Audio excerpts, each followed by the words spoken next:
For your free information today, 257-1257. This is CNN.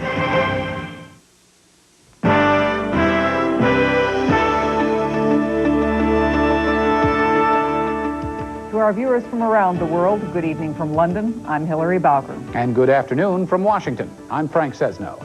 Ahead this hour, in Sarajevo, prayers for the dead, terror for the living. As Bosnians bury the war's latest casualties, a push for the United Nations to look into reports of atrocities. And in South Africa, clenched fists and raised voices.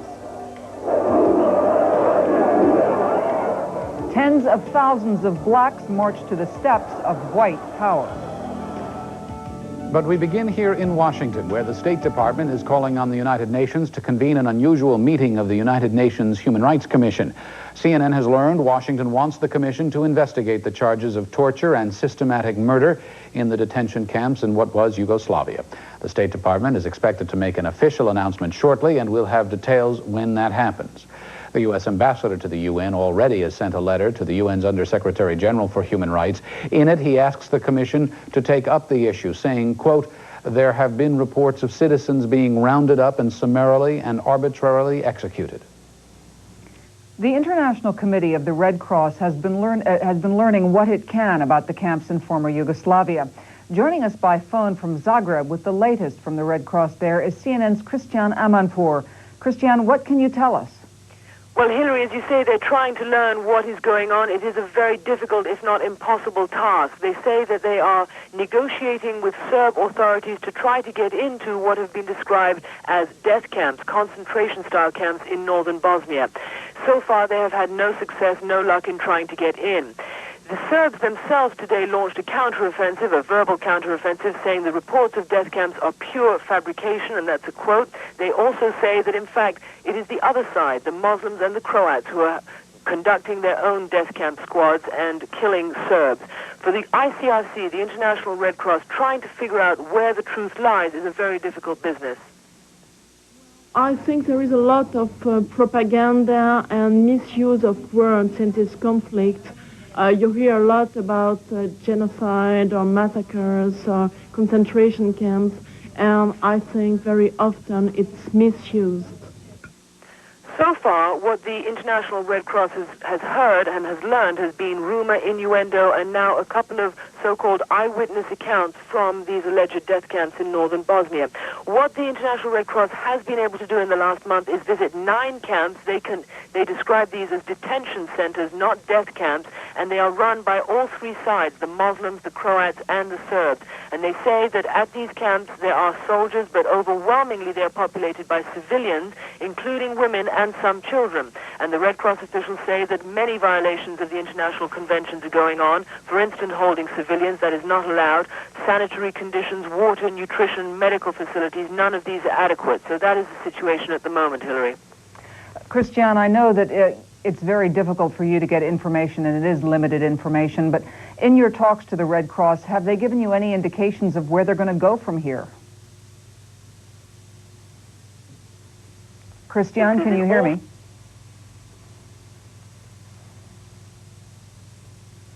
We apologize. We appear to have lost that story right now. Frank?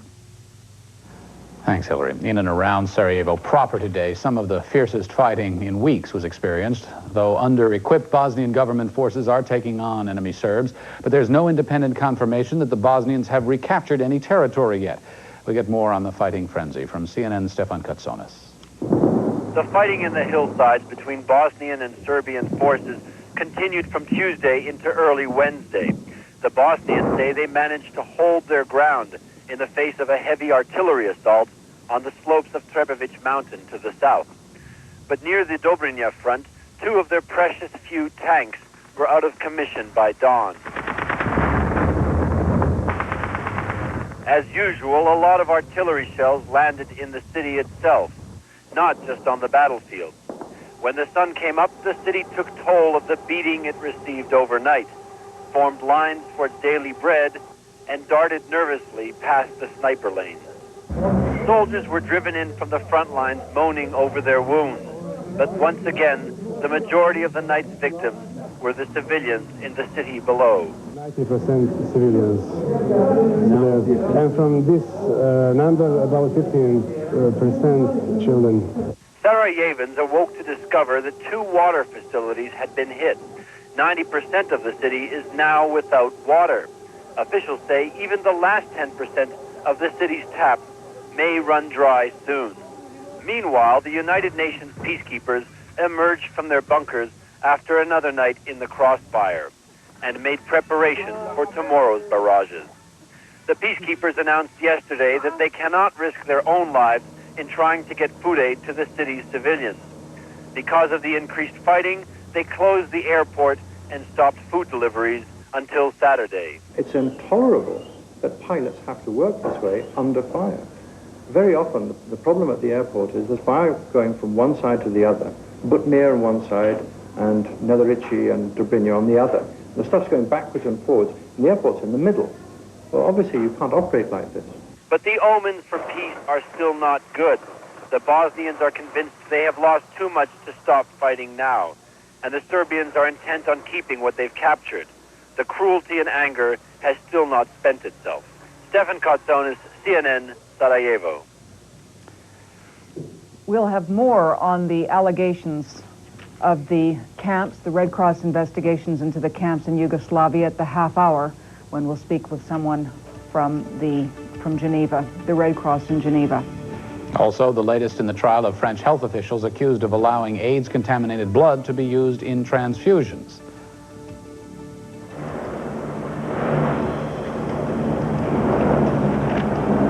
And some U.S. veterans of the Gulf War return to Kuwait. For those of you who have been reluctant to wear a hearing aid, Miracle Ear has more great news. If you have trouble hearing in noisy situations, the exciting Miracle Ear Clarifier may be your answer. The Clarifier features a special filter that automatically reduces background noise. In a restaurant situation, it picks up the noises I want to hear, but the other noises are just moved off into the background. If you or someone you know thinks they may be suffering from hearing loss, call Miracle Ear at this number and receive helpful information. It really makes a lot of difference in your way of hearing and in your way of life. Call this number. Miracle Ear will send you a booklet on better hearing, plus a coupon for a free hearing test. Call today. Learn about all the good news from Miracle Ear. A lot of people don't even know you got it, especially the one I got, the design that I got. Call this number. Find out if Miracle Ear can help you.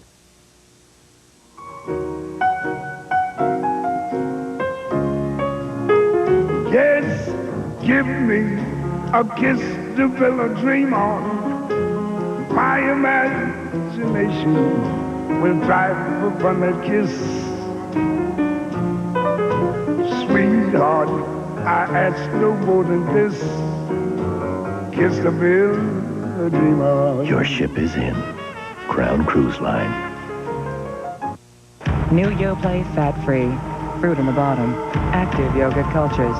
Not 1 ounce of fat. That's why Mary Hamilton does it every day. Smooth, creamy Yoplait. Do it for you. On CNN Today, he's back on the screen and back in the saddle. Clint Eastwood on Showbiz Today. Then on The World Today, do you have the right to see your medical records? Why some states say you don't. All today on CNN.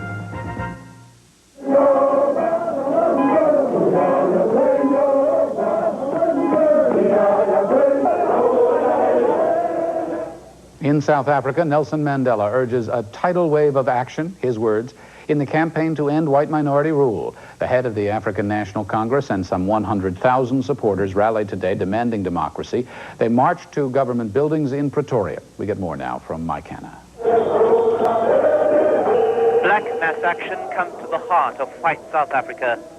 The capital, Pretoria, is the seat of the de Klerk administration. And for the first time Wednesday, tens of thousands of black protesters filled city streets. At the head of the march, ANC leader Nelson Mandela, who spoke to the crowd in the shadow of President de Klerk's offices.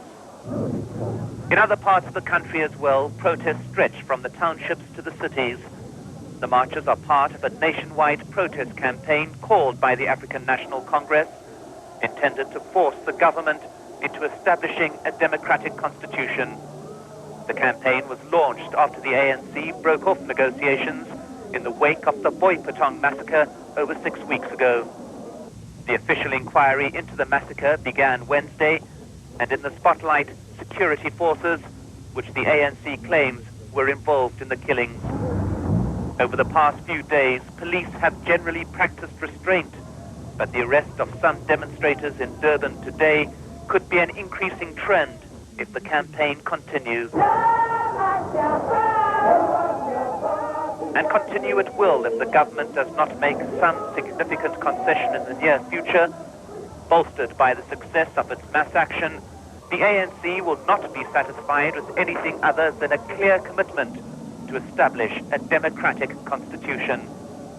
Mike Hanna for CNN in Pretoria. For about 1,000 hemophiliacs in France, their worst nightmare actually happened. They were given transfusions of blood contaminated with the virus that causes AIDS. The trial of 4 French health officials charged in the scandal ended today.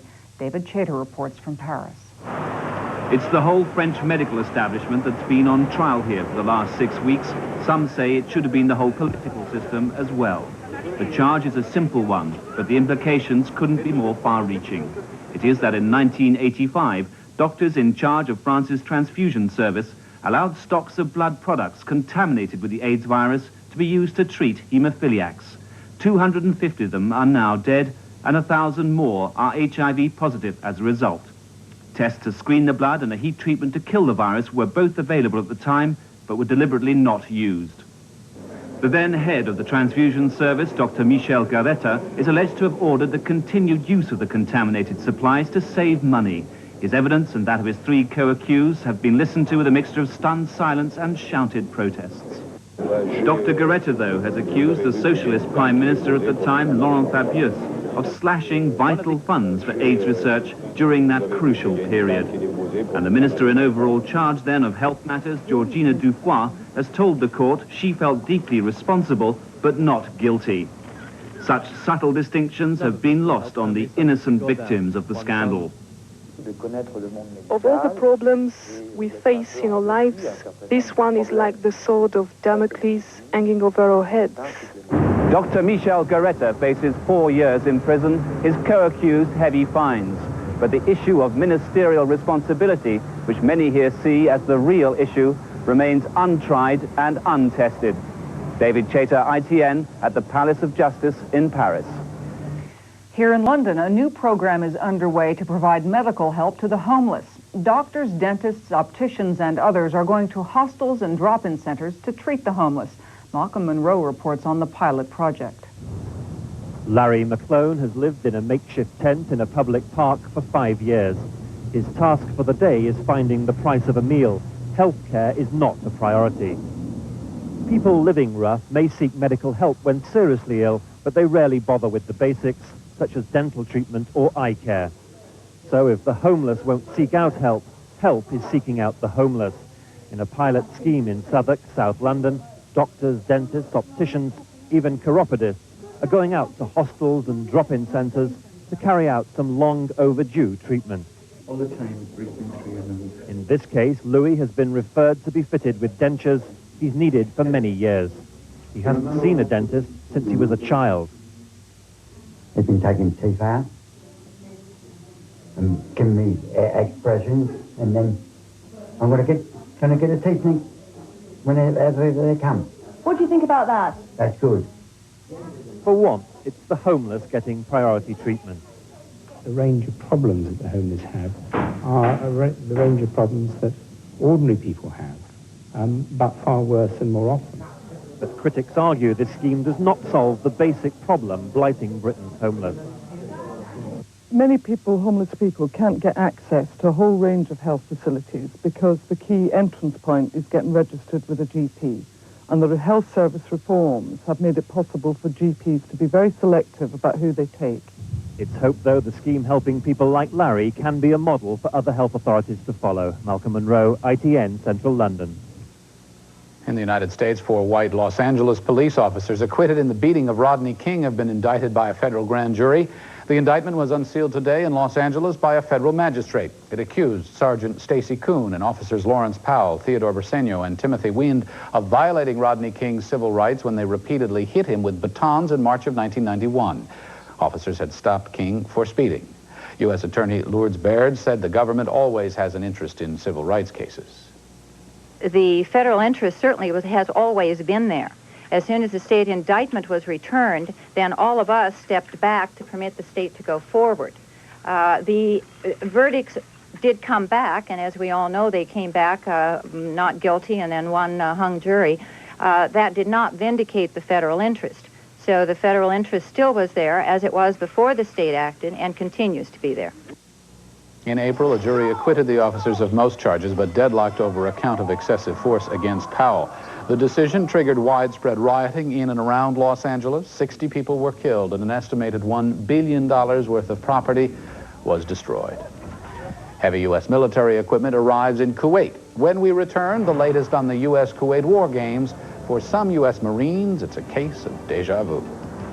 And a look at who some Asian governments might pick if they could vote in the U.S. presidential election. You have no choice. You have no... We all need trusted friends, and here's one you can always count on. Sears Healthcare Catalog is available free, and you get 10% off your first order. You can order hundreds of items, all with the famous Sears money-back guarantee. From wheelchairs, beds, incontinence and post-mastectomy products to prescription drugs. Quality like this. This touch-light lamp control lets you turn your lamp on with a simple touch. No more lifting with this wheelchair carrier that attaches to your vehicle bumper. Beat high cost with Sears value pricing. Enjoy toll-free shopping, prompt delivery, in-home repair service, and a choice of credit options. Sears even files for your Medicare reimbursement.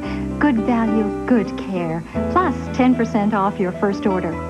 For your free copy of Sears Healthcare Catalog, call 1-800-832-1800. Call now, 1-800-832-1800. Freedent's the one. Only one gum leads the way when you've got dental work, and that's Freedent. Freedent won't stick to your dental work, so you can be confident chewing it. And because it also moistens your mouth and freshens your breath, Freedent's in a class by itself. Freedent's the one that took the stick out of gum, and Freedent moistens your mouth. Yeah, moistens your mouth and freshens your breath while you chew. Non-stick Freedent moistens your mouth and freshens your breath. Morning breath. Once you're married, you get used to it. Deep down, you know it's a problem. I don't smell anything. Lucky you. Morning breath. If I had it, they'd tell me. Ignoring morning breath won't make it go away. Scope will. Its 2 powerful ingredients kill 90% of the bacteria that cause morning breath. Is my morning breath really a big problem? Oh. There's no denying it's a problem. Kiss morning breath goodbye with Scope.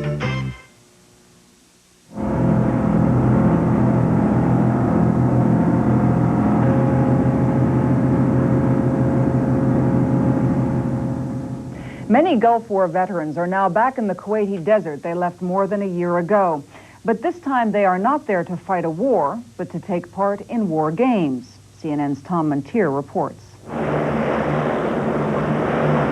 More than 17 months ago, the Marines swept into Kuwait across the desert. This time they are arriving from the sea.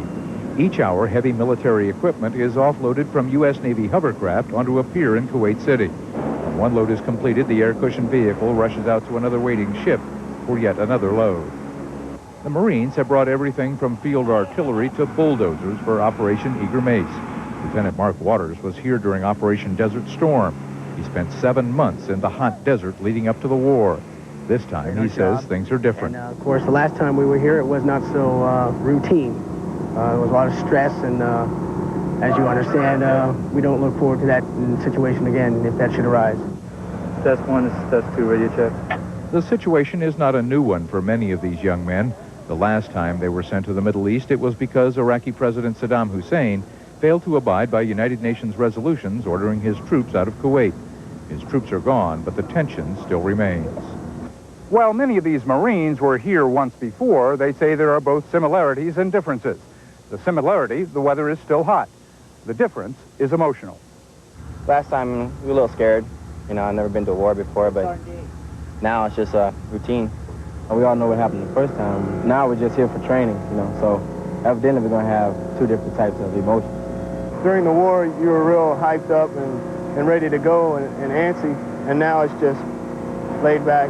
Teach the Kuwaitis what we know. The military convoys of weapons and equipment roll out from the shipping docks each hour. They are filled with young Marines with a lot on their minds. Most won't talk about Saddam Hussein or the current tensions in the region. They all say this is just training.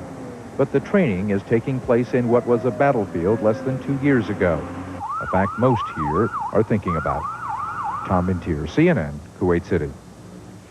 Since the Gulf War ended, Iraq has managed to rebuild its military to about 40% of its pre-war strength. Military experts quoted in Jane's Defense Weekly say Iraq has the military might to invade Kuwait again, but they predict it won't happen in the immediate future. They say virtually all the Iraqi military is tied up confronting the Kurds in the northeast and the Shiite Muslims in the south. The military maneuvers in Kuwait have raised questions once again among many over why President Bush stopped the Gulf War offensive when he did, leaving Saddam Hussein in power and to regroup. In an interview with USA Today, Mr. Bush explained events on the main north-south road to Baghdad figured heavily in his decision. U.S. airmen had been ordered to bomb or machine gun anything that moved on that highway. I was sitting there next to the fireplace, and the recommendation was coming, we ought to stop. We're just going to slaughter people on the road to Baghdad. That's not the American way. That's not what we do. That's not the heartbeat of this country, just to slaughter innocent soldiers trying to run away. If the objective was to get Saddam Hussein, where was he? How do you do that? And to know how they were going to come out, I'm sorry, I don't care what the politics of that are. As a commander-in-chief, I would not do that to one single soldier.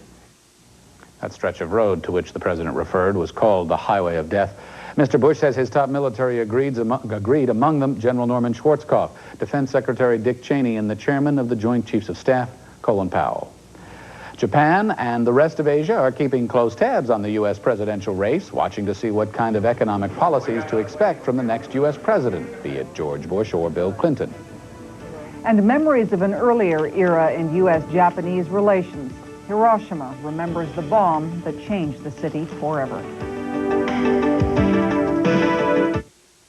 I really try to breed a dog who is beautiful and also has a great deal of hunting instinct. Tom Wilson, top breeder of champion Weimaraners. In any field competition, he's expected to go out and hunt and go back into the show ring another day. It's really important that the dog be bred right and then be fed right. Pedigree meat and the pedigree mealtime dry mixed together is the best combination I've ever found for my dogs. Pedigree has been a winning dog food for me. Pedigree, developed with vets, recommended by top breeders. Whenever you pick up a little something, why not charge it on the Discover card and earn a cashback bonus? After all, money doesn't grow on trees. Or does it? It pays to Discover. Where can you use the Players Club card? Las Vegas, Atlantic City, the Caribbean, on cruise ships. Sometimes you just need to get away from it all, right? But these days, you gotta be smart about it. With a Players Club card, you save 50% off your room, 25% off food and drinks, up to 50% off shows. The Players Club card. Have some fun the smart way. New members get 2 free nights in Las Vegas or Atlantic City when the club books their flights. Call toll-free right now. There's no obligation. Get 3 coffins ready. Doesn't take much to make me happy. My mistake. 4 coffins. Just a few classic westerns and TBS to watch them on. Classic westerns continue with Fistful of Dollars. 8:05 Eastern tonight on PBS. Tonight on Sports Tonight, epic battles. First from Barcelona, Mike Powell owns the world record. Carl Lewis, an international superstar. They start the long jump, plus the Braves and Reds. Highlights and interviews. See you at 11 o'clock Eastern tonight.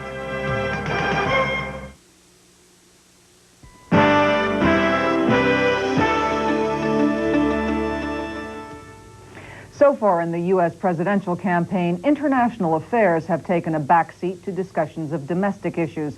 Whoever wins in November will have to face a difficult array of international challenges in Asia and elsewhere. CNN's Mike Chenoy looks at how the campaign shapes up from an Asian perspective. It's been little more than 6 months since President Bush's ill-fated trip to Japan set off one of the worst rounds of Japan bashing the United States had seen in a long time. But now, with the American election campaign in full swing, most Japanese are nonetheless hoping the president wins.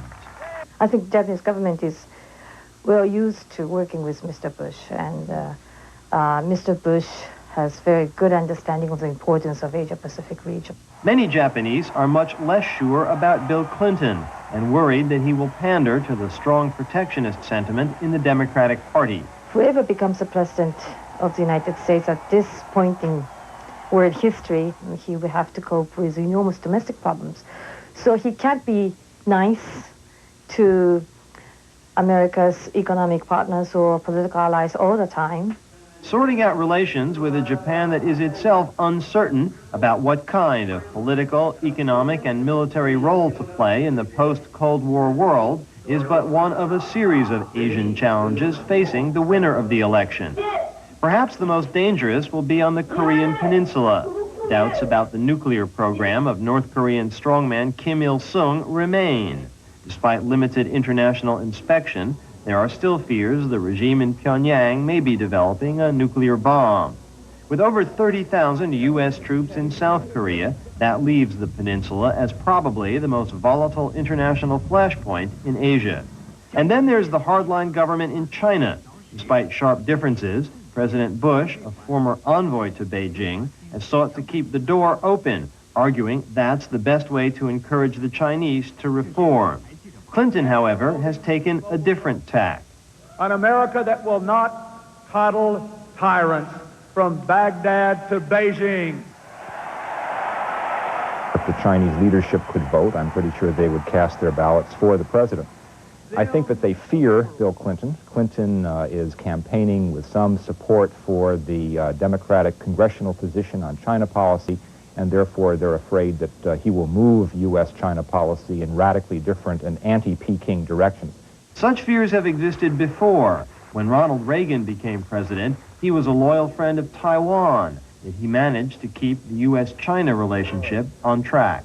Now, however, the common hostility to the Soviet Union that provided the glue for U.S.-China ties has disappeared, and whoever becomes president will face the challenge of devising a new framework for this complex, difficult, but vital relationship. Mike Chenoy, CNN, Beijing.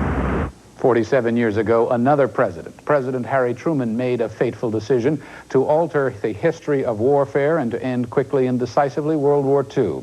Today, on the eve of the bombing of Hiroshima, 350 U.S. and Japanese students held a memorial service to remember the victims of that first atomic bomb attack. The attack, which claimed nearly 130,000 casualties, followed by the bombing of Nagasaki, prompted the unconditional surrender of Japan. And up later in the hour on CNN World Report, the man who led Croatia to independence gets voter approval to continue running the country. And Zimbabwe keeps the door open to tourists despite the drought in southern Africa.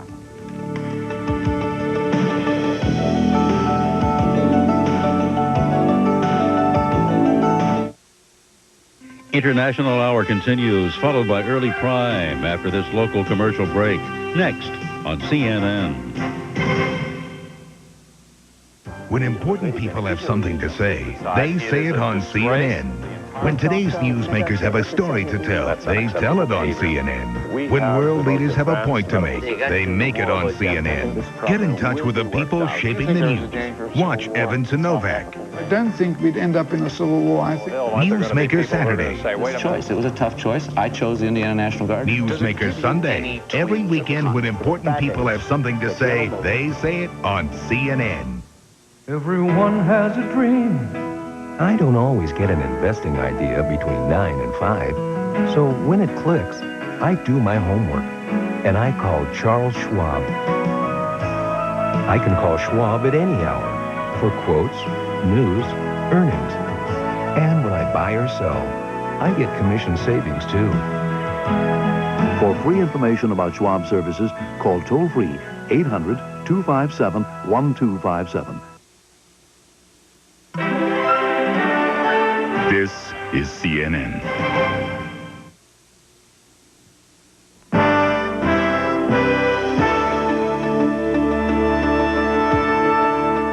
Checking our top story on the International Hour, the United Nations threatens to pull out of Sarajevo as that city undergoes some of the fiercest fighting in weeks among Serbs, Croats, and Muslims. The UN has already suspended its relief operations for 72 hours. The UN and the European community are demanding the International Red Cross be given access to all prison camps in the region. There are reports of serious human rights violations at many of those camps. Joining us now by telephone, the Deputy Head of Operations for the International Red Cross, Paul Grossreeder. Mr. Grossreeder, can you hear me okay? Yes, I can. All right, let me start by asking you, what response have you had to your request for access to these camps? Well, first of all, we have access to a certain number of camps, exactly from the 7th of July up to today, to 9 camps. Now, for those to which we have no access, we were told that there were some security problems for our delegates. So you haven't been into the 9 camps that you're supposedly allowed to get into? For these 9 camps, yes, we visited them, and for one of them, we had already 2 visits to it. All right, I'm sorry, I misunderstood what you were saying just a moment ago. What did you see in those camps that you have visited then?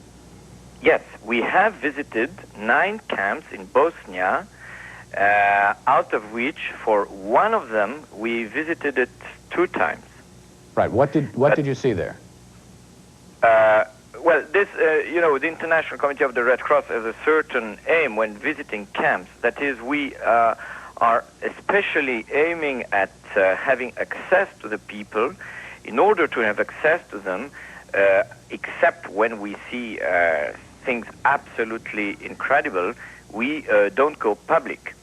Now, it is also clear that for other camps for which we have also asked for access, we didn't get yet a positive answer. All right, well, I do want to be clear about this. Of those 9 camps that you did visit, you're saying you don't, out of respect for ICRC rules and regulations, go public unless you see something incredible. So I presume that the fact that you're not going public with any information or allegations indicates that you did not see anything incredible, such as the atrocities that have been alleged. For what I mean by incredible, it means something very systematic, comparable, I don't know, to what was known during the Second World War. At this level of things, no, was not yet observed. And what of these other camps to which you are still trying to gain access? The other camps are, one of them is Omarska, which is precisely the camp of which the American journalist who published this article in the Newsday of New York talked about. You have received, I presume, the same sorts of protests and complaints that the UN has received about atrocities at these camps? No, we have no sort of information allowing us to confirm or deny this kind of information. But given the atrocities which are committed in this conflict by all the parties, everything has become possible. Mr. Grossreeder, I want to try to pin you down, and I use that term advisedly on this, because the allegations are so serious, and people on the outside and on the inside of this conflict are so desperate for information. Do you have information, or do you personally believe that atrocities, the sorts of things that are being alleged, death camp type atrocities, are taking place inside what used to be Yugoslavia? Right now, we at the ICRC have no evidence of this kind to be able to declare it in public. But again, by this, I don't mean that I want to diminish the gravity of these atrocities if they exist. The only point is that these evidences, for the moment, don't exist in our hands. Paul Grossreader of the International Committee for the Red Cross, thanks very much, joining us from Geneva by telephone. Hilary? Thanks, Frank. And now it's time for some business news, and for that we go to Beverly Shook at the Business News Desk in New York. Beverly? Thanks, Hilary. Michael Milken, the dethroned king of junk bonds, could be out of prison as early as next spring. A federal judge in New York today sharply reduced Milken's 10-year prison sentence for securities fraud to less than 3 years. Milken has already served 17 months in a California prison. Today, Judge Kimba Woods cited Milken's cooperation in other cases of securities fraud.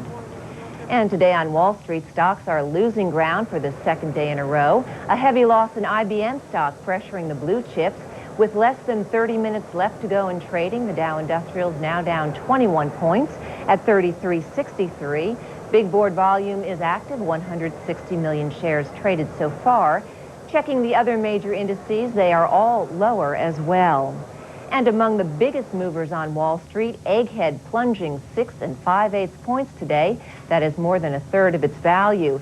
The computer software retailer sees fourth quarter earnings falling well below Wall Street expectations. Dow component IBM, as we mentioned, dropping 2 3/8 points after analysts downgraded the stock and lowered earnings estimates through next year. Ford Motor down 1 1/8. Paine-Webber citing its earnings forecast for Ford and General Motors throughout next year, citing sluggish demand for vehicles. But Walmart stores bucking the downward trend today, gaining 0.5 point. Merrill Lynch named the nation's biggest retailer its top recommended stock of the week. And looking at other major world markets, in London, share prices fell for the second straight session. The FT 100 index lost almost 15 points today. But in Tokyo, stocks went the other way. The Nikkei rallied 1 3/4%, still failing to reach the 16,000 level.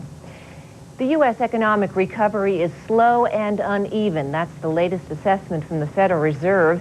In its regional assessment known as the Beige Book, the Fed reported only modest improvement in manufacturing and retail sales. It also said loan demand is rising, but still at weak levels. Bond prices are flat right now. The Treasury's 30-year bond is up just one tick in price. The yield stands at 7.43%. And that is the latest in business news. We'll have the closing numbers in 1 hour. I'm Beverly Shook at the CNN Business News Desk in New York. When the International Hour continues, Jim Huber has the latest sports news, including an Olympics update with all the gold that's fit to mint from Barcelona. State Farm sells life insurance, and when we start you out with a life insurance plan, our job is just beginning.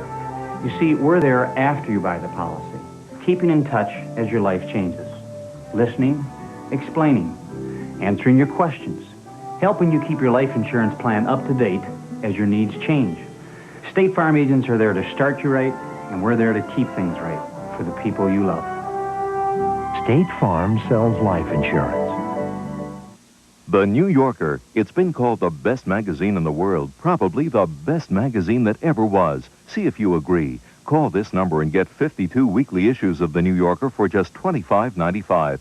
That's $75 off the cover price. And get this reproduction of the first New Yorker published in 1925 free with your paid subscription. Call 1-800-257-1257 for 52 weekly issues of the best magazine in the world. Yes, the New Yorker. For news around the clock, turn to CNN Headline News. At the top and bottom of every hour, get updated national and world news featuring the day's top stories. Headline News. Check local cable listings for the channel number in your area. The role of CNN's Democracy in America team is to bring you election information you can use. Bernard Shaw, Catherine Cryer, Frank Sesno, Ken Bodie, and Brooks Jackson, all part of the most experienced team ever assembled to cover Campaign USA 92 on CNN. I'm Sharyl Attkisson. Here's what's coming up at the top of the hour for our U.S. viewers. Another road trip for Democrat Bill Clinton, who says U.S. air power may be needed to restore human rights in Bosnia-Herzegovina. A popular French-speaking tabloid fans the fires of racism in Montreal, Quebec. And country comes of age in Chicago, helped along by one band whose fans have grayed with them. Join Lou Waters and me for Early Prime at the top of the hour. Now back to Hilary. Thanks, Sharyl. And now back to Atlanta with Jim Huber, where he's got sports. Jim? And my mother said, pictures will never fly. It's amazing. As they head over the hump toward the end of these 1992 Olympic Games in Barcelona, American track stars continue to confuse the experts, while the heavily favored Michael Johnson finished 6th in his 200-meter heat today and thus failed to make the finals. His teammate Mike Marsh came within an eyelash of a world record in the other heat and slowed down considerably at the wire. Quincy Watts of the U.S. won the gold in the men's 400 meters today in an Olympic record time of 43:51 ahead of defending gold medalist Steve Lewis, also of the U.S. Samson Couture of Kenya finished 3rd for the bronze. In the women's 400 meters, Marie Perec of France won the gold 48:83, beating Olga Brizgina of the unified team. Zima Restrepo of Colombia got the bronze.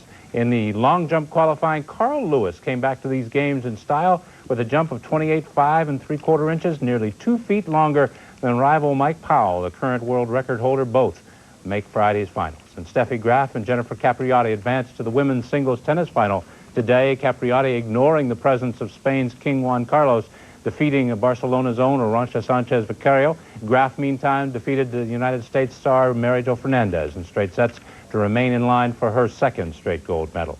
In baseball, Japan easily defeated the U.S. today in the bronze medal game, 8-3 the final score. Powerful Cubans take on Taiwan later for the gold. One of the game's biggest upsets came early today when the unified team knocked off a 2-time defending gold medalist from America in women's basketball, the first Olympic loss for the U.S. since the Soviet Union beat them in 1976 for the gold. We'll have more from Barcelona and the games of '92 next hour on Early Prime here on CNN. Now back to Frank and Hilary. And that's it for this portion of the International Hour. Ralph Wenge joins us in Atlanta now with a look at what's ahead on CNN World Report. Ralph? Hilary and Frank, thank you. Up next, the search continuing for the German man some say ran a World War II concentration camp located on British soil. AT&T is constantly searching for new ways to help our customers save money on long distance. Forecasts, look at profiles, we do comparisons. And what we've recently discovered is remarkably simple. He just bought the airline tickets, so Richard's... Those AT&T customers who spend over $11 a month on long distance could start saving right away by signing up for one of the AT&T Reach Out America plans. If you spend over $11 a month on AT&T long distance, you could save too. All it takes is one call to 1-800-533-7600. AT&T, this is Terry. How can I help you? Hi, Terry. I was wondering if you could help us save some money on our long-distance calls. This is about people. We have to put ourselves in the customer's place. Why don't you tell me a little about the way you use long distance? Well, we make long-distance calls all day long. You'll learn how you could save 24 hours a day. 25% on AT&T calls made after 5 p.m. 25% is a pretty good chunk. And on some plans, enjoy a daytime discount, too. I guess you could say we're pretty good customers. Who are you talking to? Terry, would you mind repeating that? Not at all. Reach Out America makes saving money simple by helping you save when you call without changing the way you call. You want to pick up the phone and be able to call your relatives, your loved ones, and not think how much it's going to cost you. You can save 24 hours a day. There's a 25% discount in the evenings and a daytime discount as well. My husband has a sister in Madrid that he calls sometimes. That's perfect. We offer a discount on calls all over the world. What about AT&T calling cards? We each have one. No problem. You can save on calls wherever you are. If you spend over $11 a month on long distance, AT&T can help you save as much as 25% after 5 p.m. So call us now at 1-800-533-7600. Good enough for me. Thank you for calling AT&T. Honey, that sounded pretty good. Why don't we sign up? We just did. Great. Who do we call? Call AT&T and find out how one of the Reach Out America plans could help you save.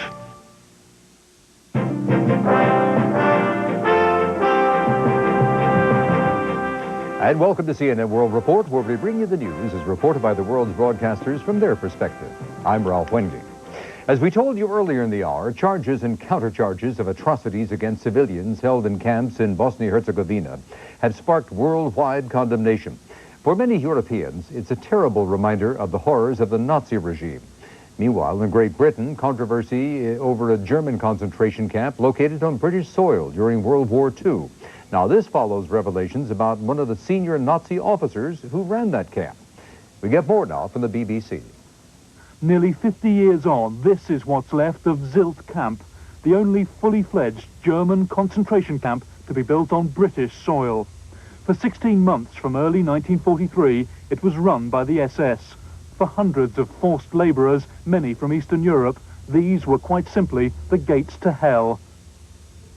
Colin Partridge is a local historian.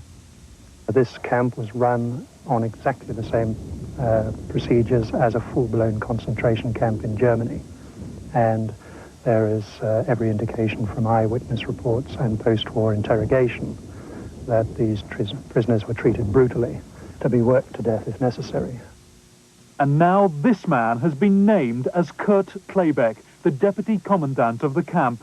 Secret wartime papers that have only just come to light name Klebeck as wanted for alleged atrocities on Alderney. They also reveal that papers relating to the investigation of war crimes in the Channel Islands are still being retained by the Ministry of Defence. Alderney was occupied by the Germans in July 1940, around a week after all but a handful of the islanders had left by ship for the UK. In all, 4 labour camps were set up. The predominantly Russian slave workers were to turn Alderney into an island fortress. It's thought at least 350 workers died in the most obscene of conditions. People starved, were beaten up, but, we never were issued with any clothing or any shoes for a year and a half. Food was very bad, work was we worked 7 days a week, about 10 hours a day, and therefore people were dying. The Parliamentary War Crimes Group has called for Klebeck's trial in Germany if there's sufficient evidence. It's now pushing John Major to release all the Channel Islands papers.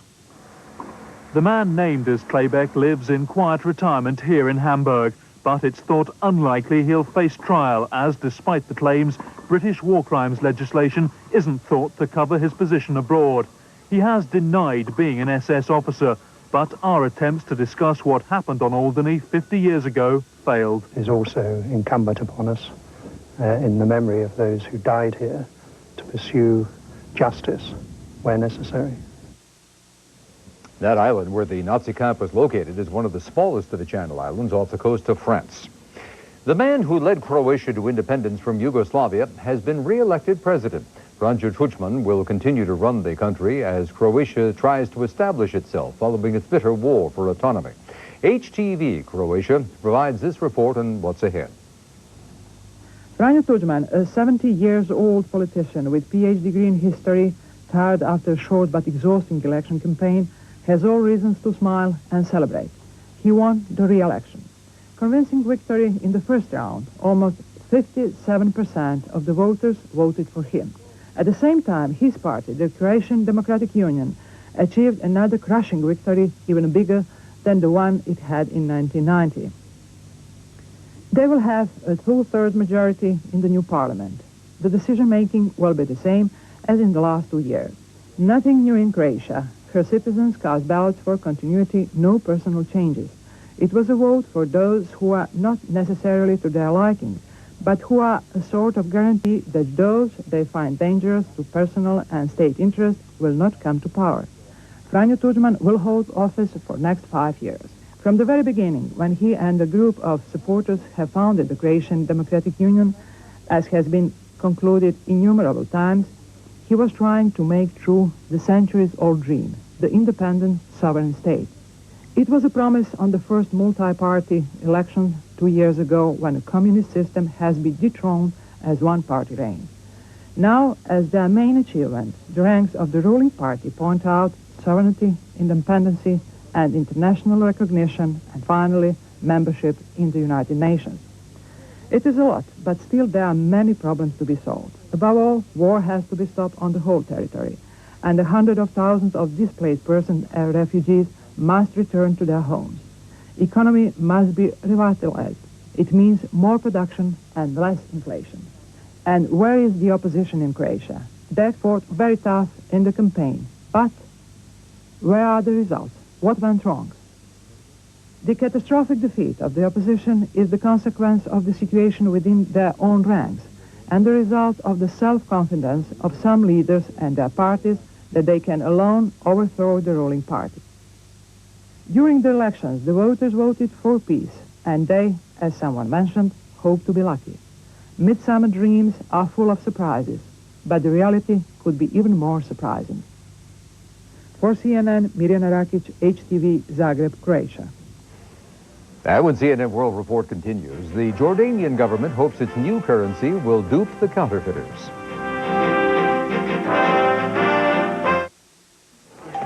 I was seeing my parents off, and I realized... Dad, what do you got in here? Gardening equipment? They've planned their retirement for a long time. Common sense says the time to plan for your future is today. One day, it's going to be our turn. And Fidelity Investments, America's largest mutual fund company, can help you begin. Debbie? One day, Jeff sat down to figure out how much we'll have for retirement. How's it going, Einstein? Very funny. Take a look at I thought we were doing a pretty good job. At this rate, we'll never retire. Over 2 million Americans trust their retirement savings to Fidelity with choices like Magellan Fund. Magellan's approach to stock investing has made it the #1 performing mutual fund for the past 15-year period. So call Fidelity now for this free booklet, a common sense guide to planning for retirement. You'll also receive everything you need to take your first step. Call 1-800-525-7700. Fidelity Investments. Common sense. Uncommon results. Suddenly, vitamins are all over the news. Fact is, 2 out of 3 adults don't get all that's recommended in their diets. 2 out of 3? Wonder if I'm getting the vitamins I should. There is a cereal, though, that has 100% of 10 essential vitamins. Whole grain total. Of course. Just one bowl gives you a full day's allowance of these vitamins. Total. One bowl, 100%. With all the vitamin news, I'm eating Total. Of course. On CNN Today, he's back on the screen and back in the saddle. Clint Eastwood on Showbiz Today. Then on The World Today, do you have the right to see your medical records? Why some states say you don't. All today on CNN.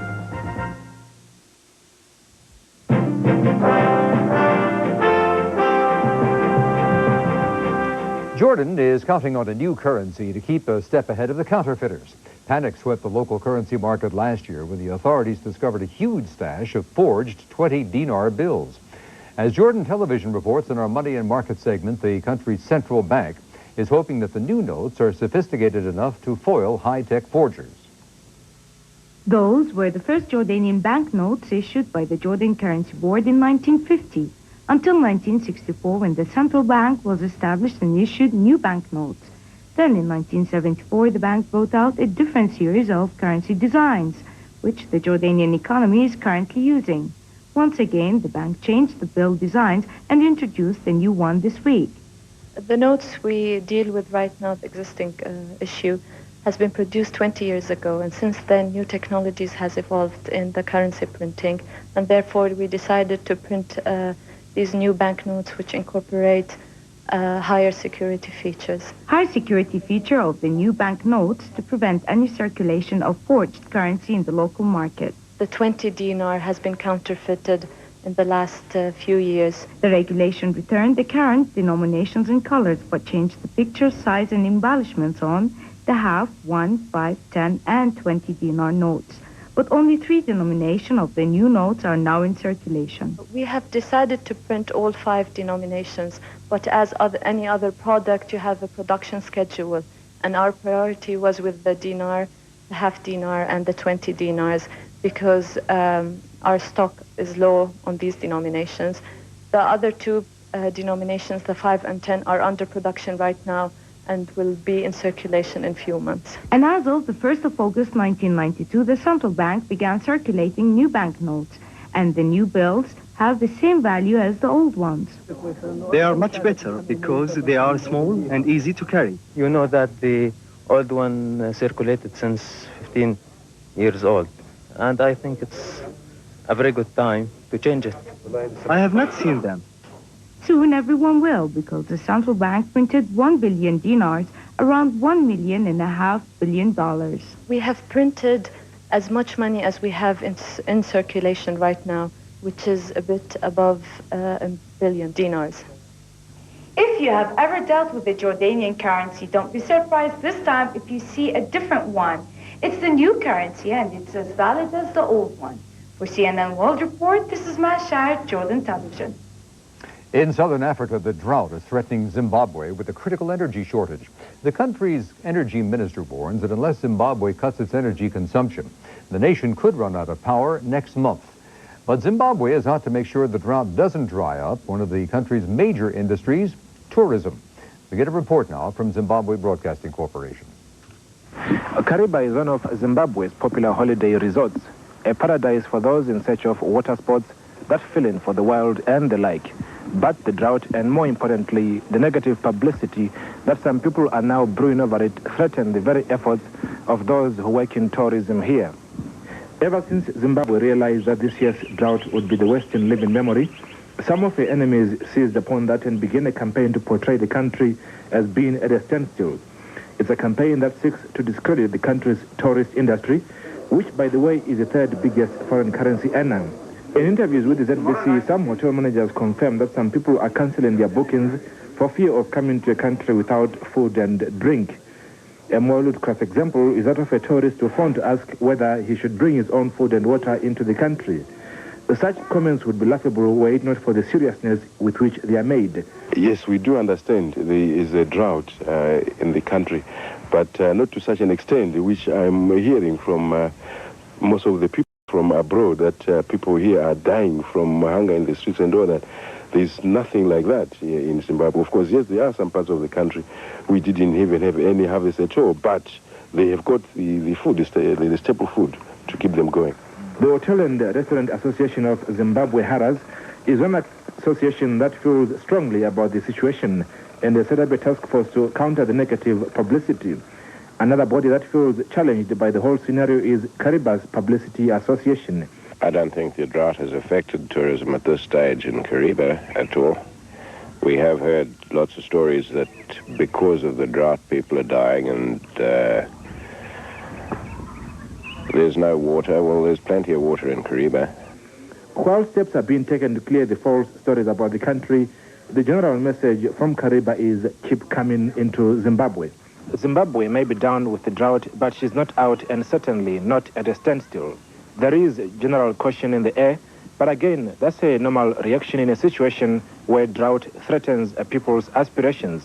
In Kariba, this is Lawrence Kamwe, ZBC News for CNN World Report. And tomorrow on our environment segment, we'll examine efforts in El Salvador to ease the strain on the Earth's resources by limiting population growth. That's it for today's edition of CNN World Report. I'm Ralph Wenge. And that's the International Hour for this Wednesday. Thanks for joining us. I'm Hilary Bowker at London. Good night, Frank. See you, Hilary. I'm Frank Sesno in Washington. Tomorrow on the International Hour, we'll preview efforts by Israel's new Prime Minister Yitzhak Rabin to rebuild U.S.-Israeli relations when he begins a visit to the United States next week.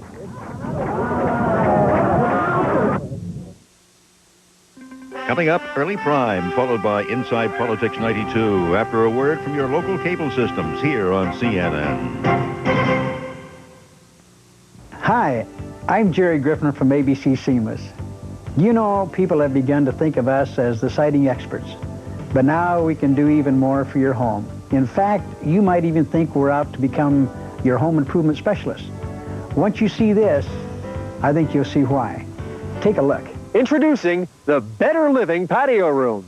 The Better Living Patio Room is a high-quality and creative way to add leisure space to your home at a price you can afford.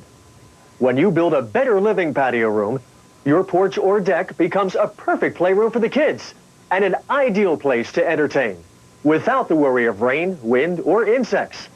The Better Living Patio Room is maintenance-free and can be added to your home in just a few days. It features the safety of tempered glass, interlocking windows and doors, and a fully engineered roof system. If you're ready for better living and a solid investment value, add a Better Living Patio Room to your home. I think our patios will be a wonderful addition to ABC CMUS, but when it's all said and done, we know siding is still number one.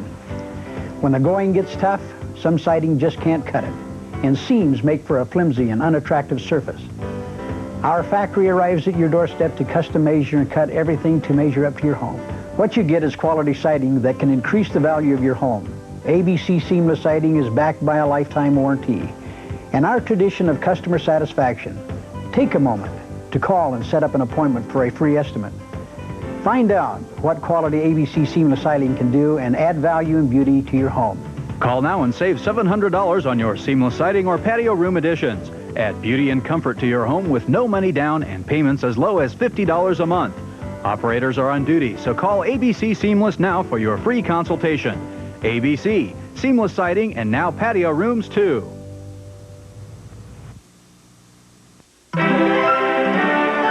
This is CNN.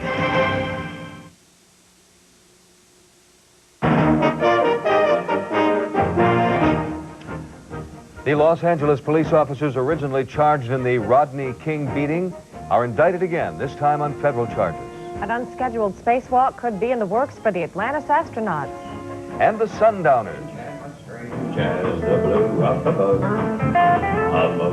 They've weathered the ups and downs of country music. Now they're riding high again. And this is Early Prime. Hello, I'm Lou Waters. I'm Sharyl Attkisson. Also ahead, the U.S. calls on the United Nations to investigate charges of atrocities in what used to be Yugoslavia. And in sports, one of the great Olympians of all time has a lot left to offer, apparently. Here's what's happening. 4 Los Angeles police officers have been indicted on federal civil rights charges stemming from the beating of Rodney King. They're the same officers who were tried and, in all but one case, acquitted on state assault charges earlier this year. They are Officer Lawrence Powell, Sergeant Stacy Kuhn, and Officers Timothy Wenge and Theodore Brasignio. Each is charged with depriving King of his civil rights by willfully using unreasonable force. The charges in the indictment do not allege any racial animus, and the statutes that are charged do not require that. So as far as racial motivation, that is not an element of any of these charges. The right that is being protected is the right of all citizens of being free of unlawful assaults, regardless of race or sex. You may recall in the state trial, the jury acquitted the officers on all but one count, despite the graphic video of the beating taken by an amateur photographer. Powell faces retrial on the one unresolved state charge. The verdicts from that first trial sparked several days of violence in Los Angeles and in other U.S. cities. In Montreal, a tabloid newspaper is heightening tensions between the city's police department and its black community. Neil McDonald has that story. From virtually every corner store in Quebec, the crime tabloids feed on lust and prejudice, providing sex, blood, and an uncritical venue for the old school of police thinking. But seldom do they equal this week's edition of Photo Police. Whites have had enough of blacks, blares the front page. Inside, the lead article asks, what is happening with the blacks of Montreal? With their control of drugs, riots, prostitution, clan wars, and rape of young girls, the violence of our black brothers has no limit. Police, meanwhile, have been bullied into submission by black leaders, says the tabloid. Leaders who have selfishly capitalized on things like police killings of unarmed black youths, neutering and tying the hands of the average police officer. We have a lot of policemen that confirm that to us. We cannot print their names because they have to continue to be policemen, but they're afraid to. The tabloid singles out black leader Dan Phillip as the paper's asshole of the week for his single-minded defense of his people. Phillip calls it criminal hate literature and hopes police will support him. And it doesn't reflect the truth. It doesn't reflect what is happening. So in this context, I would look at the police brotherhood and hope that they could stand up and say that they stand against this type of literature. But then Photo Police's hero of the week is Police Brotherhood President Yves Prudhomme, someone who has often spoken darkly about the unhappiness of what he calls the force's silent majority. Prudhomme himself refused comment today. A spokesman said he was surprised at being nominated a hero, but that he would say nothing for or against Photo Police. The tabloid, meanwhile, seems to be enjoying all the controversy it created And it promises that next week it will examine yet another favorite topic of the silent police majority, Quebec's Mohawk population. Neil McDonald, CBC News, Montreal. Bosnia accuses Serbian forces of killing at least 17,000 people in concentration camps. Bosnia's ambassador tells the United Nations that more than 120,000 people are being held, a total that does not include every camp. The United States urges that the UN Human Rights Commission call a special session to address abuses in Yugoslavia. In Sarajevo today, UN authorities say Bosnians and Serbs simultaneously have launched fierce offensives. The fighting shut down the airport for relief flights. UN commanders say they may be forced to pull out the peacekeepers. In Germany, doctors say 24 orphans rescued from Bosnia could take months to recover. The orphans' journey included an attack on their bus in Bosnia in which 2 of the children were killed. The orphans, mostly from 2 months to 6 years of age, also are malnourished and stressed. Thousands of people marched on the center of white power in South Africa today.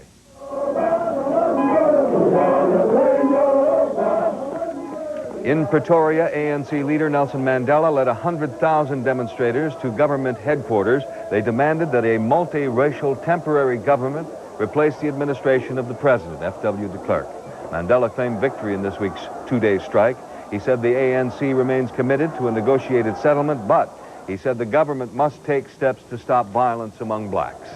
Ronald Reagan is not a target in the Iran-Contra investigation. That's according to his lawyer, who says a letter from Special Prosecutor Lawrence Walsh identifies the former president as a witness. For 5.5 years, Walsh has been investigating the illegal diversion of profits from secret U.S. arms sales to Iran in 1986. That money was used to back rebels fighting the Nicaraguan government. Politicians often make promises that are hard to keep, but a former presidential candidate is backing a new kind of promise, one with teeth in it. Details ahead. Also coming up, these guys figure they know about 15,000 country and western songs.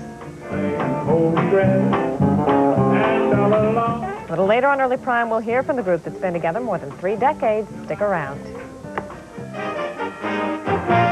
CNN's Early Prime, news and information for people in the prime of life.